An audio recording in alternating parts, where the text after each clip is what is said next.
রানীগঞ্জের পাঞ্জাবি মোড় এলাকায় শুক্রবার আচমকাই একাধিক হোটেল ও লজে পরিদর্শনে যায় দমকল বিভাগের আধিকারিকরা।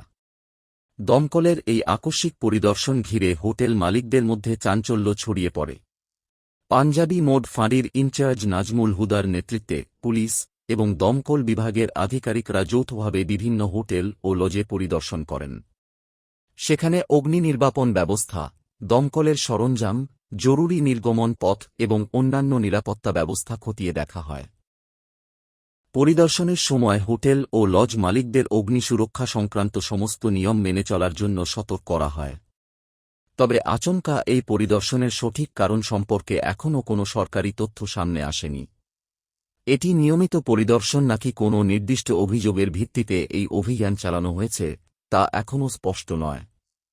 পরিদর্শনে কি কি ত্রুটি ধরা পড়েছে এবং পরবর্তীতে দমকল বিভাগের পক্ষ থেকে কি ব্যবস্থা নেওয়া হয়, এখন সেদিকেই নজর।